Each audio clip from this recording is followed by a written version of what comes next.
Yo, what's going on, guys? My name's Seba, and this is Jesus. We are the hosts of the Business Kids podcast. Today, we're bringing you another episode of our Canadian Business School Highlights series. So, the point of this series is to give just a little bit more info and an honest review of business programs from real students, not admin. Today, we're going to be discussing and answering questions about Queen's Commerce at Smith School of Business with Cassandra and Stephen. To start off, could we get your admission average, any extracurriculars you did, and when you received your admission? School average was like about a 95, I think. And the extracurricular I was the president of two clubs, and I worked at like a tennis club as well. And then I'd also worked at a restaurant. I was a volunteer at like my local rec center. And then I also did this thing at my school called peer tutoring, which it's basically just like helping grade eights with like their homework kind of. So I don't remember if I wrote about that or not, but like I definitely mentioned it. Mm, cool. Oh, and when did I receive my admission? So I applied in for the January questions, and for as far as I know, like we do rolling admissions.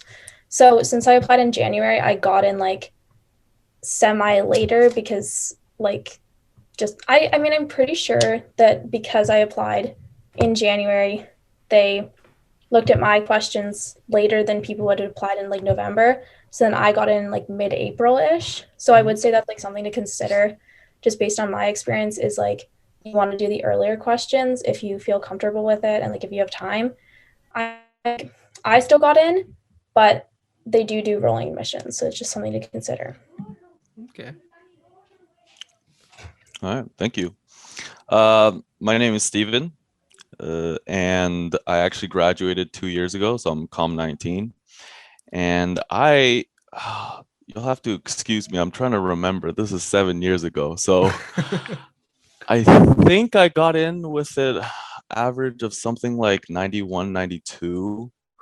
Then these averages are like kind of converted from Ivey's like rating system, and know that has changed since I graduated from high school. So not sure if that's really any help. Some of the extracurriculars I did was also Model UN.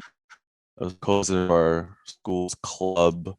I coached badminton team, or high school's badminton team, as well as being on the badminton team. What else did I do? DECA was pretty big. I was the co-president for that club. And there were like a couple more clubs, I think, like chess and gardening clubs. And then I was also volunteering in a wet lab for ALS research. It's pretty random because like I I have nothing that's related to biology. I did nothing of that sort in university, but I still use that as kind of like oh, you're kind of special because everyone would have done DECA and Model UN and did this and that, volunteering. So yeah, I did that on my spare time, and I think that's about it because the set I got after coming into commerce was I basically met two kinds of people throughout first year. Was one is I meet them and I think to myself, how the hell did I get in? Because their extracurriculars and all their marks and stuff getting in was like super, super high. And then the other type of people was the exact opposite. I was like, how the hell did you get in? Like with this, like just because you meet people of all different spectrum, like everything's in between. So it's like very hard to gauge what they're looking for. But it's in general, they're looking for more well-rounded individuals, I think, is what the some of the alumni have told me, because they're the ones that are reading the admissions essays. Actually, starting this year, they stopped that. Don't know why. Yeah. I think it has to do with the Queen's like equity commission or something. I'm not going to get into that, but yeah, they're looking for more well-rounded individuals, and I think I got in like Cassandra, like mid-April-ish, and I did my apps like at the normal time. I didn't do an early acceptance thing. Okay. I guess to start off more of like the academic side of things, one question that we got a lot from Reddit and things like that was, could you specialize or focus on like a specific area, such as like finance or HR, since like, BBA and things like that are often very broad in that sense? From what I know, like you can focus on, like you have the opportunity to choose your courses after second year, like so third year and fourth year, you basically get to choose what you want to specialize in. But like you on your diploma, it doesn't say like major in accounting or like major in HR or anything. It's still like the BCom degree. But I think that they more look at like the courses that they've taken. I mean, again, I'm like in first year, so I don't really know that much about it, but that's like what my impression of it is. Mm-hmm. Yep, no, Cassandra, you're 100% right. People sometimes choose to specialize in accounting, in which case you need like specific courses and then specific number of credits in the accounting stream. And then some people do finance. There's not like any hard requirements there, but some courses do prepare you better than others for like, for example, your level 1 or level 2 CFA certifications. And then some people don't choose to specialize. They take a whole like Spectrum, I think. Spectrum of courses. Like personally, I did finance. I did really heavily into finance like third year, and towards the end, like fourth year, I actually did 5 years. Like towards the end, I did more like marketing and data analytics stuff because just finance is very boring for me personally. So yeah, you can basically pick and choose in commerce. It's not gonna matter on your degree because they don't write anything after it. So Okay. One question, kind of guess on the lines of finance and those type of courses. One question that we got a lot was, how math intensive is the program? Like, if you are not good at math and you're struggling in high school, are you screwed? I mean, I personally, like in BC, we don't have to take calculus. It's just like as a requirement for commerce, we just have to take like pre-calc 12. And so going into like first year, I basically only had like pre-calc 12 under my belt. And I was like okay at that. Like I managed to pull like an 85, like trying. Um, so I am like not the best at math. And we have to take a calculus course first semester that is very difficult. And especially just like not knowing calculus at all, it was hard for me. So, I mean, I would say that like you have to be like decent at math and like you can do it, but it's going to be like hard and it's going to require like a lot of work.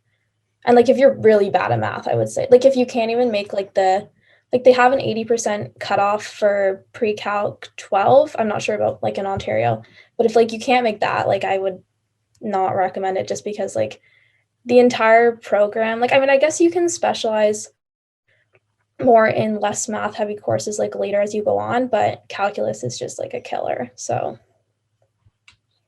yep, I 100% agree. Honestly, it's not too math intensive once you get to third and fourth year because you don't have to choose courses that have a lot of heavy maths.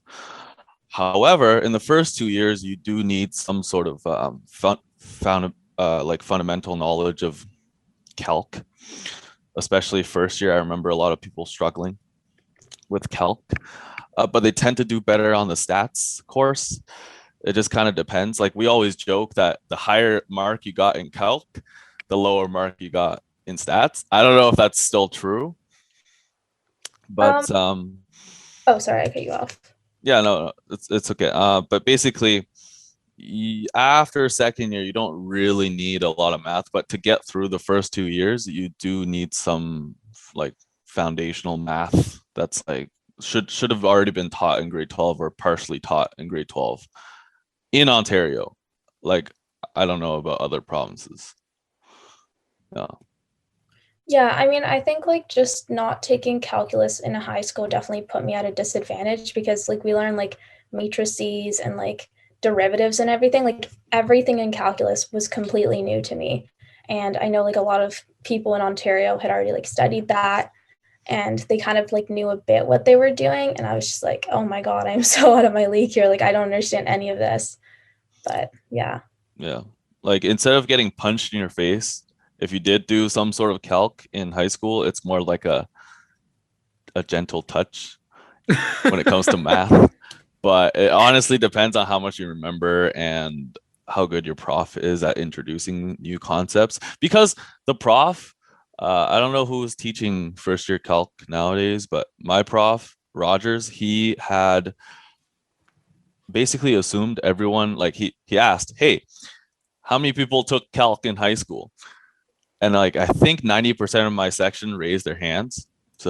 So he basically went, okay, first 9 slides, I'm just gonna delete that. Let's move on. Oh my God. People are like, what? That's sick. So mean. And then the first class ended up being like less than an hour because like, not much to do. Just go home, see if you can do all the questions. If you can't, go ask the TA or come back to me in the next day. Yeah, but you gotta study some stuff on your own because we are gonna be quick in this course. Like I remember people audibly freaking out in that first. I think he just wanted to scare us a little. He's definitely a character, Rogers, but Probably succeeded with that. Sorry? Like, he probably succeeded with that to scare you guys. For sure. No, for sure. He definitely did. Yeah, but honestly, if you've taken calc, I don't think commerce with math is hard because the non-commerce version, like the arts and science version that some people decide to take for fun, is way harder. And I took that, it was way harder. So I don't recommend people taking more math from from the actual math department because that stuff is hard. Commerce math is like kids play compared to the math department of math. So yeah. And I'm not saying that just because like I'm Asian. It's just actually commerce math is easy compared to actual math. So you shouldn't have too much of a problem if you get help early enough. Yeah. So make sure you stay on top of it. Yep. One question along these lines, we talked about the difficulty of math. How would you guys say, I guess you guys have varying different opinions and stances that you're on this topic, but what would you say is the degree of difficulty of the program and like how many hours a week are you putting in? I mean, I would say like it kind of depends on the course because like I've kind of found that certain courses like managing work in teams, for example, like you kind of like you don't have to do all of the ratings or like organizational behavior, like just a bunch of like courses you don't have to do all of the ratings. Like it's helpful and it's good for like supplementing your knowledge, but like because we're online, a lot of our like midterms are deliverables where you can, or like they're open books, so you can kind of like use the textbook and write at the same time. So it's not like as memorization focused. So I think like in terms of how many hours a week you should spend, I mean, I typically spend like maybe like 5 hours a day, 4 hours a day, but like obviously when I have an assignment due, it's going to be like more.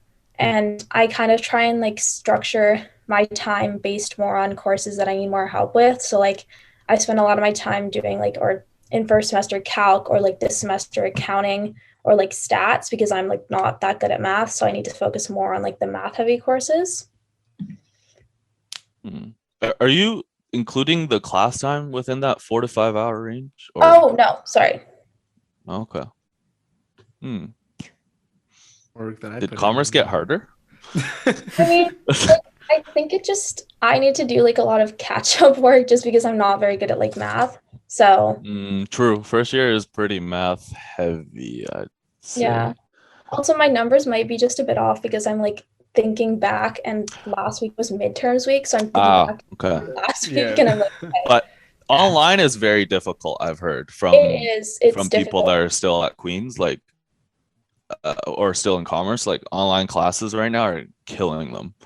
And then some of the things they described to me are like, wow, I wouldn't have be able to put up with the things you guys are putting up with it right now. So it's like, yeah, that does change the game a lot, I would say. But if it goes back to normal, like latter half of this year or maybe early next year, it should be way easier. So yeah, like in terms of the program difficulty, it really depends on how you want to take university life just as a whole, because there are many things like amidst the pandemic that nobody has a social life, but once we're out of it, people are going to go pretty hard. So should, you know. right, so it kind of depends on how well you manage your time and how well you manage your emotions outside of that like entire school environment, because it is university is like very new for everybody when you're in first and second year. So it's like you have to establish your connections, your friends, and there's people with different kinds of backgrounds and everybody's mixing. So it's really a trade-off of like you can have, there's like that classic meme Venn diagram thing. It's like social life, sleep, and grades. You have to choose two. I find that if you want to do well in commerce, you actually do have to choose only two. Damn. Sometimes. Second year is definitely like the hardest year for me and most friends, because both semesters we had to take 6 courses, and then the hardest course known to commerce was a marketing course, but that prof I think stopped teaching that course, so it might be easier now for you, Cassandra. I don't know. But yeah, in terms of like the actual overall difficulty, it's not as difficult as like an engineering program where they have like 25, 30 hours of class every week. But it's like what you do outside of class that matters more.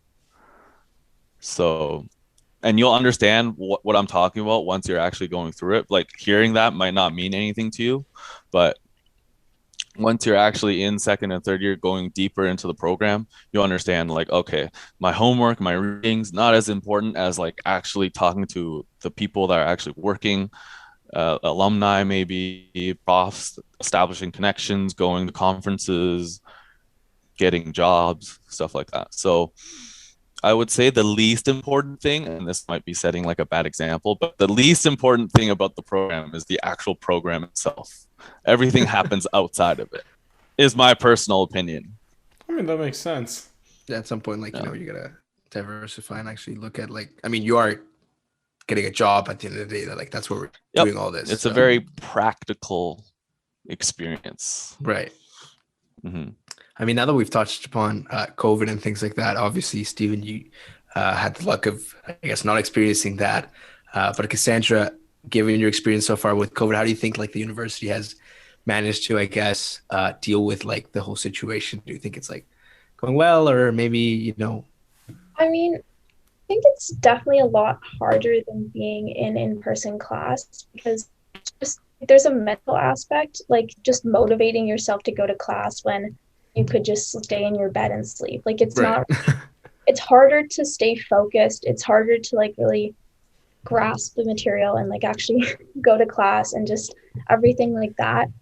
And then especially because there's such a like high incentive for cheating, or like not even just like cheating, but like the fact that most of our midterms, or like pretty much all of our midterms, were open book. Like there's not as much of that incentive to like study heavily. So you find yourself like goofing off a lot because like you can, because it's open book. Right. But then again, like that being said, I did not study as much as I needed to, because I was like, well, I studied like a lot, but like it was open book. So I was like, okay, I can just take it a bit easier.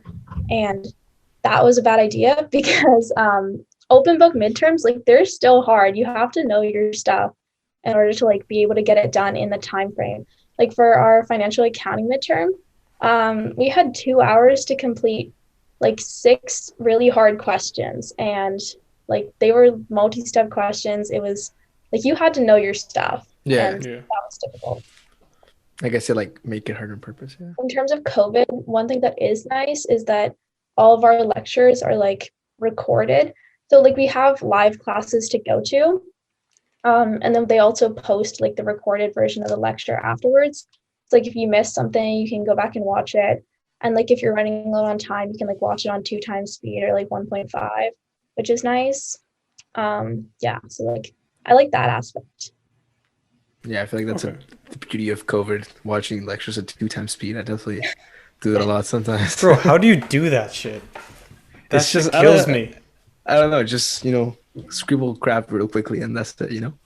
I'm a smooth brain. I can't listen to something at 2 times speed. Honestly, not everything that the lecturer is saying is useful. Exactly. Yeah. So you can just kind of like So- skim through it. Yeah, if you need to hear something back, just one times it, go back to where you had a question or something, and then back to it. It's a lot more efficient. Hey, Steven's a thinker like that, big brain stuff. Actually, Cassandra, I had a question. Just Yep. an aside. Who's teaching financial accounting nowadays? It's Meconomy and Webster. So I have Meconomy. That guy's still alive? Damn. He's had cancer like twice. Oh my god. Fucking shit. Yeah. So it's amazing he's still alive. That man's a fighter. Anyway. Okay. Shout All out. right. Shout out the boy. Yeah. Shout out McConnell. Shout out my guy.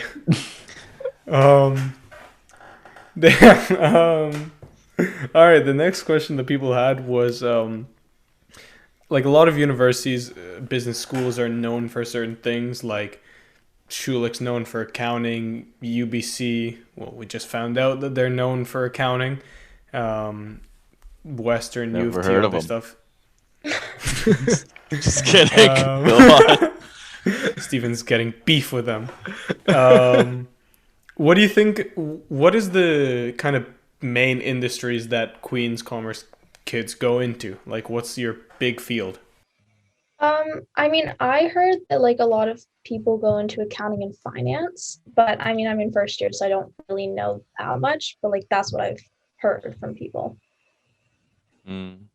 Well, Commerce and Ivey and all the other business schools like publish a similar thing where it's like, where do our alumni work? It's like a breakdown. It's fairly accurate, I would say. But in my personal experience, I would say like in QComm, like I think 50% of the people, maybe even 60 in some years, get into something that's like accounting, auditing related, but then they get out of and go to something else after 2 years. Because it's not ideal to get into accounting and auditing. The amount of pressure on you is high, and the compensation overall is low. So a lot of people move on to other careers afterwards. But yeah, initially I'd say like 50-60% accounting, auditing, and then maybe 20%, something like that, finance, and 10% marketing / consulting, and then 10% either grad school. A lot of people doing entrepreneurial stuff nowadays. I know a few of my friends, they actually just started businesses right after, as well as they had like full-time jobs, but they were like more focusing on their entrepreneurial side of things. And then another like maybe very minute part of the population, I don't know what they're doing, but they don't have jobs. So it honestly just depends on the year, I'd say.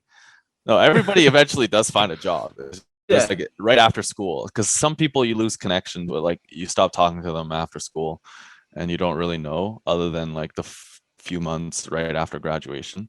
But most people do find a job. Like I'm using the term most very loosely here. Maybe like 50-60% of people find a job before graduating. So, and the rest, they do find a job probably within a year of graduating. So in terms of like job prospects, I think coming to QComm is a great choice. So yeah. So there is hope. There is hope for everybody. Of course. As long as you're in QComm, there's always hope. I guess one thing though, I guess we can shift gears into is more of the social aspect of Queens. Obviously, we've talked about like academics and getting a job and things like that. But what about like the social aspect of it? Like, what's like the way that it maybe like, is it more of like a party school in your experience, or is it more just like academics focused? Like, what's your take on that? Um, I mean, Queens is definitely a party school. It has a reputation for being a party school, like right up there with Western EO. But like, I mean, Oh with yeah, you guys have beef. yeah, no, we do. We have beef. That school in London? No, we don't even We deal don't with. even you didn't even mention them. Who's that? I don't know. Wait, what res are you in? I'm on West. Ooh. Okay. My condolences. What's No, it's like okay. what's wrong about West? Like I mean, I don't know anything about Queens. Like So West is like a 20-minute walk to main campus. oh Oh shit. So, and it's like a 40-minute walk from Princess Street, which is like the downtown area. Mhm. So it's a bit like, Yeah. yeah. Get shafted. Yeah. I mean, I think it kind of makes everyone like closer because you kind of bond over the fact that like you're stuck on West and nobody really goes to Maine that often. I mean, we don't have class, so it's like fine, but True. yeah. I think I would hate it if we had class, but it's okay. Yeah. Also, the food on West is better. West is best. Yeah. Yeah. Is- Do you guys have is like what they tell actual proper themselves. calves? We have calves. There's social distancing between the tables, and like, but during the lockdown, they were doing takeout only.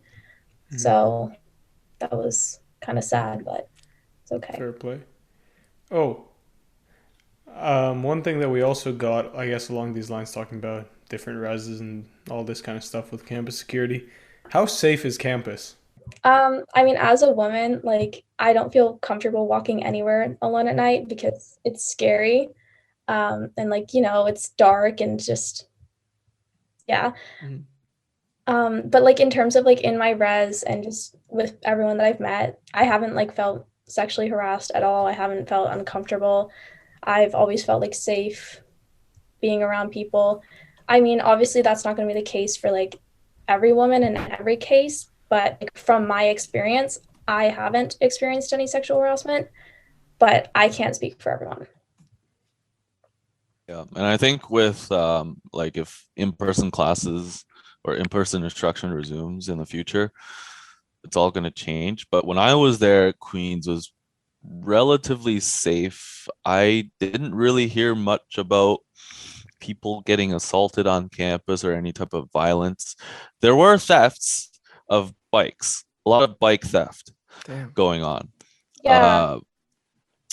Which is why you need to register your bikes with the Kingston Police if you do have one, and that'll speed up the process by which you either claim insurance or get your bike back. But besides that, I didn't personally didn't experience anything. None of my friends really experienced much in terms of crime.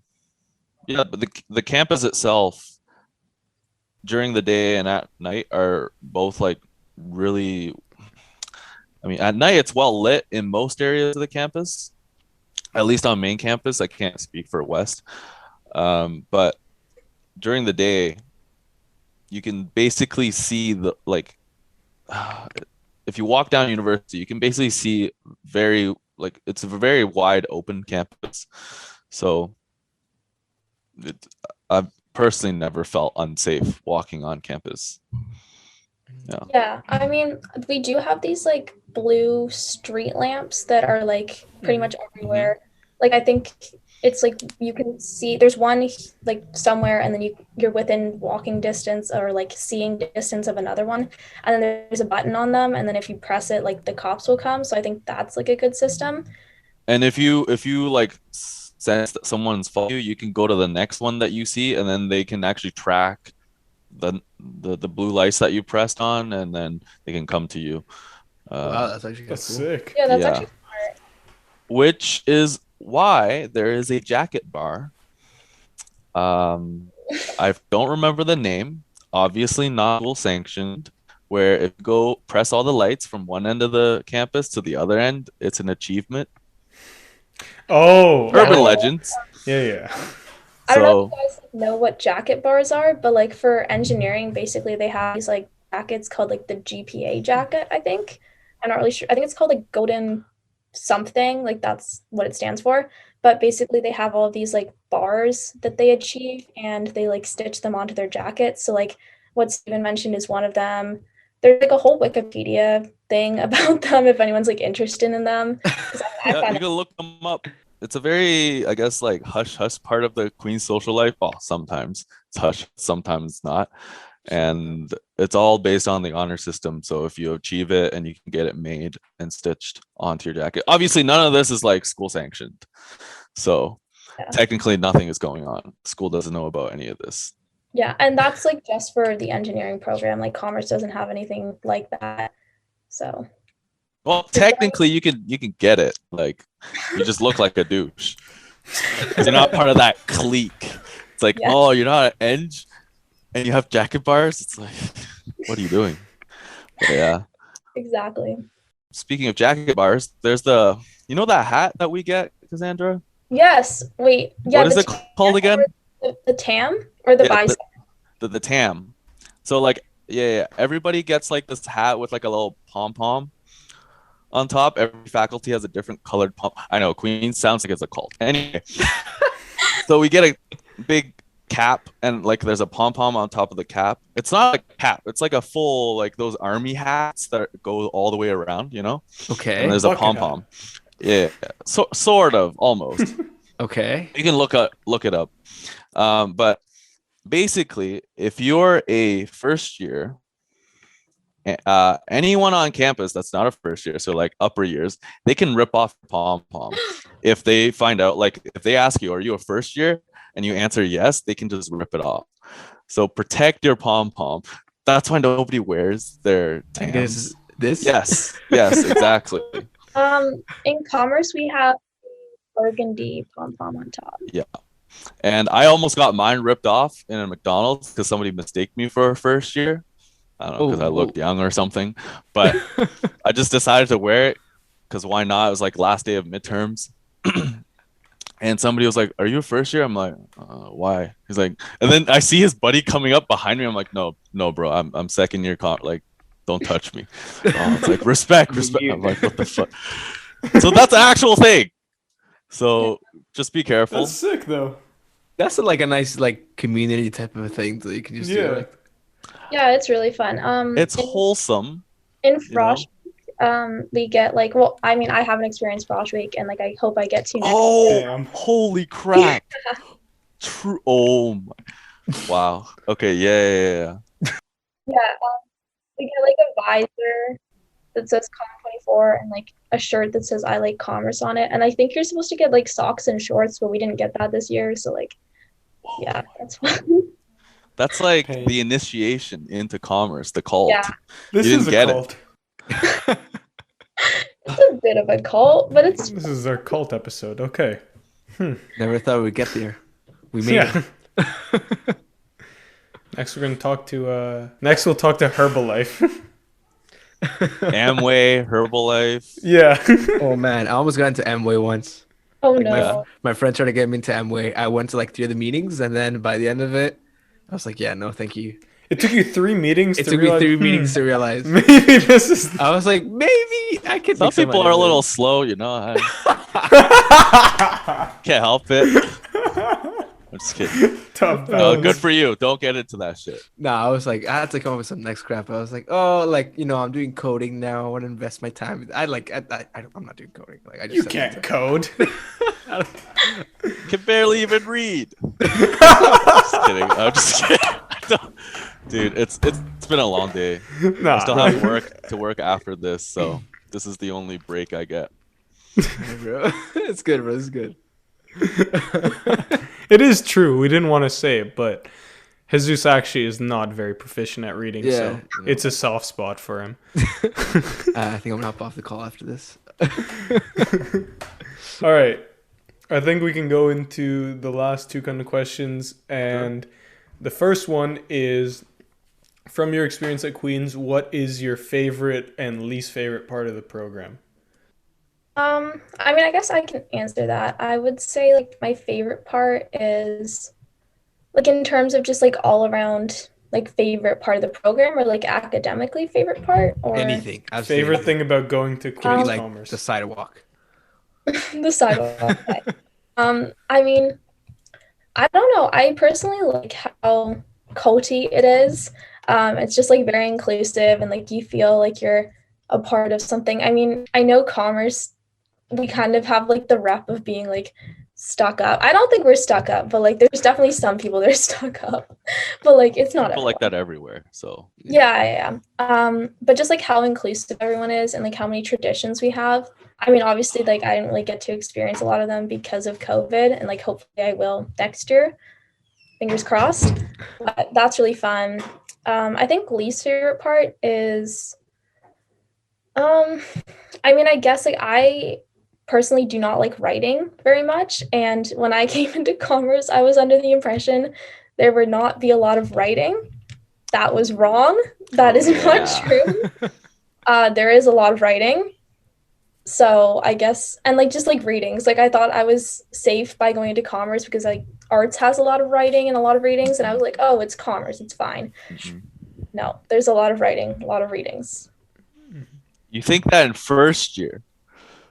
Okay, wait till you get to next year. Oh no. All right, all the cases that you have to read, all the supplemental material you have to read, and if you want to do well in your cases, some of the other like just random readings you might want to do just to impress your prof. And the Um, reading's nonstop, honestly. that's all. Like I think you kind of brought up a good point. Like, I know a lot of people consider like Western because they like the case study method that Ivy has. But I mean, like we do a lot of cases too. Like in our business communications course, like we do a lot of cases. Also, there's different clubs on campus that you can just participate in case competitions with, which is like a really good way to get like Mm. experience in business and like get better at utilizing the material in real life. So it's not like Ivy's not the only place that does case competitions. We do it too. Yeah, no, definitely. Because Ivy, they buy all their cases from Harvard. We don't only buy them from Harvard. We buy them from like Yale, Stanford, Harvard, like everywhere. Um, Bro, I don't why do you know guys have so much beef with Western? with who. Western. Who's that? Nice. No, I'm just kidding. I honestly don't know. That's just a thing.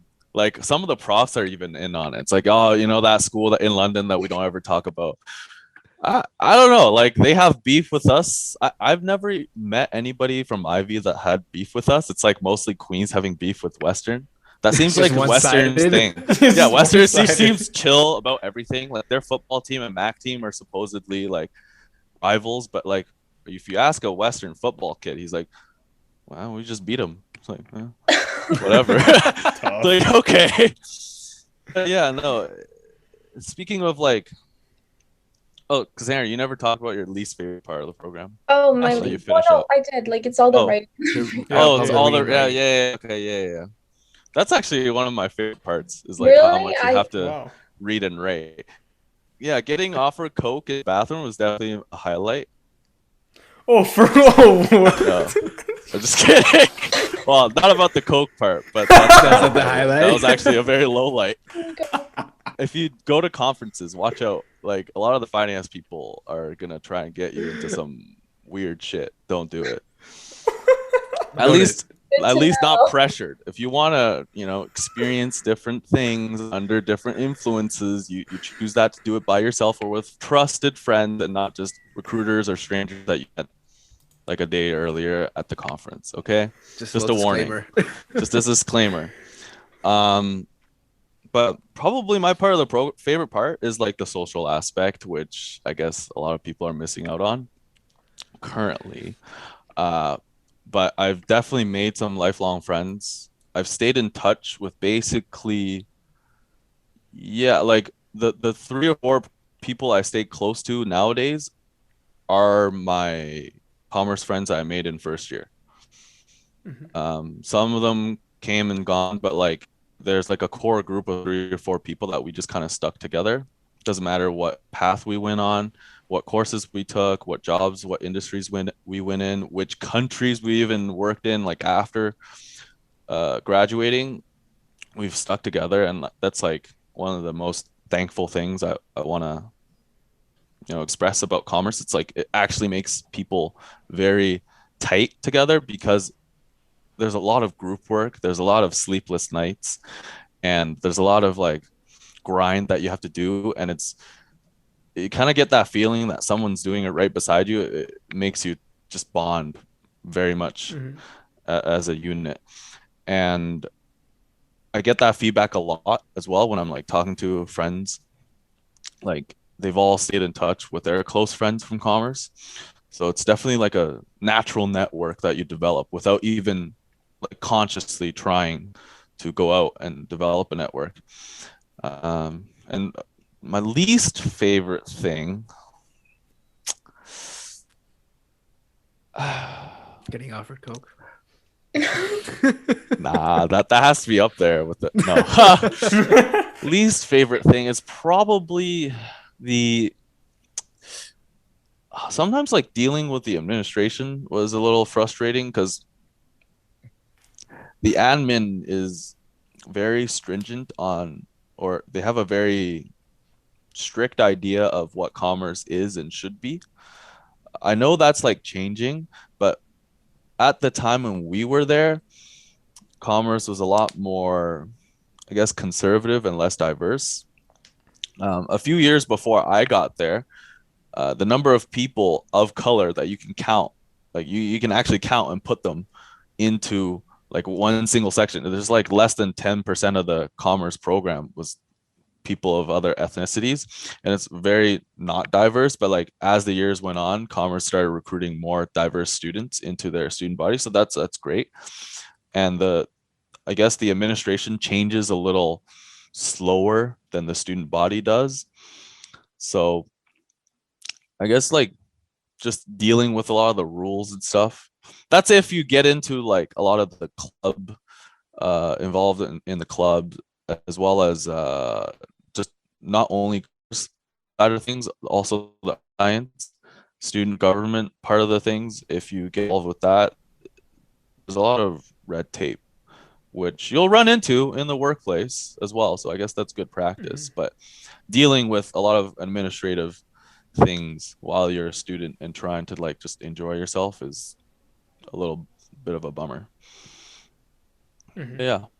It's really like a choose your own adventure type of thing when you're in commerce. You can have a very academically focused student career, I guess, or a very social or professionally focused. It really depends on what you want to do and what you think is best for you. Honestly, I feel like that's a good note to end it on. I think that's a good bit of advice, and Nice. we touched on a lot of shit that could help first year or grade 12s now trying to pick whether Queens is right for them, and to see a little bit more. So thank you guys for taking the time talking with us and like just giving your opinion on this stuff. Yeah, no problem. Thank you so much for having me. For the listeners, this is part of our 7-episode series about Canadian business programs. So if you guys want to learn more about some other schools, maybe you're making a decision for where to go for university, be sure to check those out for more info and more takes on the programs. And if you're interested in learning more about the world of business, maybe getting some life advice or just career advice, or just checking out and listening to stories from really cool people, check out our podcast. We're on Instagram and Spotify and everywhere else, wherever you get your podcast, at the Business Kids Podcast. Thank you, and have a good day.